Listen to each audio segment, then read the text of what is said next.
You lift your dog's paw, take one curious sniff, and there it is, a warm, salty smell that is strangely similar to corn chips. Some people compare it to popcorn. Others say crackers, tortilla chips, or even a freshly opened snack bag. The resemblance can be surprisingly specific. The good news is that you are not imagining it, and a faint version of this smell is extremely common in otherwise healthy dogs.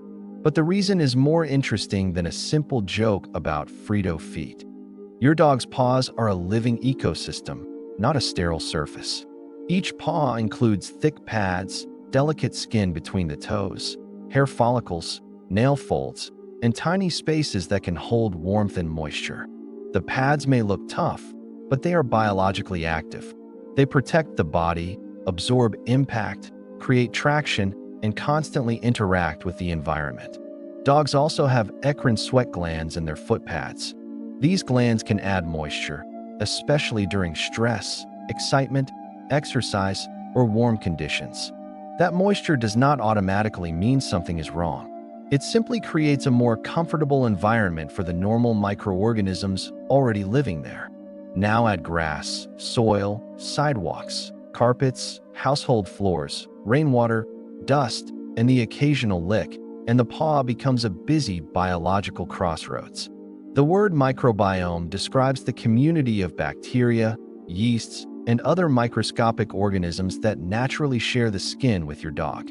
Healthy canine skin contains a surprisingly diverse microbiome. Different dogs, body areas, homes, seasons, and lifestyles can produce different microbial patterns. These organisms break down natural skin oils, sweat components, and tiny bits of organic material. Some of the compounds they release have a toasted, nutty, or corn chip-like scent.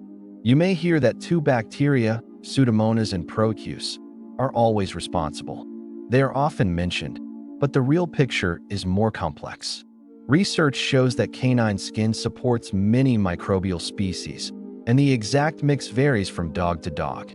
There is no single universal corn chip bacteria, so your dog does not smell like chips because chips are trapped in the paws. The odor is usually a small chemical signature created by moisture and normal microbial activity. The scent may seem stronger after your dog has been sleeping because warm paws have been tucked against bedding with less airflow. It can also become more noticeable after a rainy walk, a wet lawn, a bath, or any situation that leaves moisture between the toes. Dog boots can trap heat and humidity too. They may be useful for protection, but they should be removed after the walk and allowed to dry completely. Dogs with thick hair between the pads may hold more moisture and debris, especially if the fur mats or stays damp for long periods. Licking can intensify the smell as well. Saliva adds moisture, and repeated licking can weaken the skin barrier, creating a cycle of irritation and more licking. Humid weather, warm homes, muddy seasons, and frequent swimming can all make a normal paw scent easier to notice without automatically creating disease. So what does normal usually look like? The odor is mild, familiar, and relatively stable rather than suddenly sharp, rotten, sour, or overpowering. It is often similar across several paws because the same dog walks through the same environment and carries a similar skin ecosystem on each foot. The skin between the toes should look calm, without obvious redness, swelling, open sores, greasy buildup, or wet discharge. Most importantly, the dog should act comfortable. No limping, no flinching when the paw is touched, and no obsessive chewing or licking. A smell becomes more meaningful when it changes. A sudden, intense odor can be the first clue that the balance on the skin has shifted. Pay special attention when only one paw smells much stronger than the others. That can point to a local problem rather than a normal whole body pattern. Constant licking, chewing, or waking up to attack the feet suggests itch, discomfort, pain, or a sensation your dog is trying to relieve. Redness, puffiness, warmth, or tenderness between the toes may indicate inflammation and deserves a closer look. A greasy film, crusts, pus, blood, or any wet discharge is not part of normal corn chip odor and should not be ignored. Brown or rust-colored fur can develop when repeated saliva exposure stains the hair. The stain itself is not a diagnosis, but it proves the licking has become frequent. Raised bumps, shiny nodules, or painful swellings between the toes may be associated with interdigital inflammation or deeper follicle problems. Limping, avoiding stairs, refusing a walk, or pulling the paw away tells you that the issue may be painful, even if the skin change looks small. Allergies are a common background problem. Environmental or food-related inflammation can make paws itchy and weaken the skin's protective barrier. Once a dog licks itchy paws, extra moisture and self-trauma can make it easier for bacteria or yeast to overgrow and create a stronger odor. That overgrowth is often secondary to another problem. Treating only the smell without identifying the trigger can allow the cycle to return. A tiny cut, grass on, splinter, thorn, hot pavement injury, chemical irritant, or compacted debris can also create odor and inflammation in one foot. Do not forget the nails.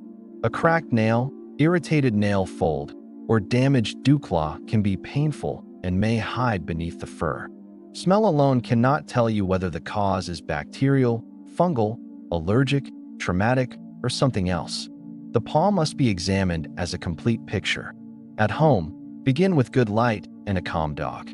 Look at the top of the paw, the pads, every nail, and the skin between each toe. Compare one paw with the others. Differences in color, temperature, moisture, swelling, smell, and sensitivity can help you notice a local change. After a muddy, salty, or dirty walk, a gentle rinse with lukewarm water can remove surface debris without aggressively stripping the skin. Drying matters just as much as rinsing. Pat the paws carefully and make sure the spaces between the toes are not left damp. If excess hair traps moisture, ask a groomer or veterinary professional to keep it neat. Avoid cutting close to delicate skin when the dog is moving. Clean bedding, dry floors, and a regular inspection routine reduce buildup and help you recognize your dog's normal smell before a problem begins. Protective boots should fit correctly, stay clean inside, and never remain on wet paws. Trapped moisture can turn protection into irritation. Do not wash paws repeatedly just because they have a mild natural scent. Overcleaning can dry the skin and disturb the protective microbial balance. Avoid strongly fragranced soaps, harsh household cleaners, and products designed for human skin unless your veterinarian specifically approves them. Hydrogen peroxide, rubbing alcohol, concentrated vinegar, essential oils, and random internet mixtures can sting, irritate tissue, or be unsafe when licked. Medicated wipes, antifungal shampoos, and antiseptic products can be useful in the right case, but the correct ingredient and frequency depend on the diagnosis. The goal is not to make every paw completely odorless. Healthy skin is alive, and a gentle, familiar scent can simply be part of your dog. Call your veterinarian when odor is strong or persistent and comes with redness, swelling, discharge, sores, hair loss, pain, or repeated licking. Seek prompt care for limping, bleeding, a deeply cracked pad, a broken nail, rapidly increasing swelling, severe pain, or a suspected foreign object. Recurrent episodes deserve attention too, because allergies, anatomy, chronic moisture, or an underlying skin condition may be keeping the cycle active. A veterinarian may use skin cytology, microscopic examination, culture, skin scrapings, or other tests to identify what is actually happening. Treatment can be completely different for allergy, yeast overgrowth, bacterial infection, a foreign body, or interdigital disease, which is why guessing can delay recovery. The simplest prevention is a quick routine. Inspect, rinse when necessary, dry well. Keep nails and paw hair managed, and notice changes early. Learn your dog's baseline. When you know the usual smell, color, texture, and behavior of healthy paws, abnormal changes become much easier to recognize. That little corn chip scent is often not a dirty secret or a medical emergency. It is a reminder that your dog's skin is a living, balanced world. So the next time you catch that familiar smell, do not panic and do not simply cover it up. Paws. Look closely and let the paws tell you what has changed.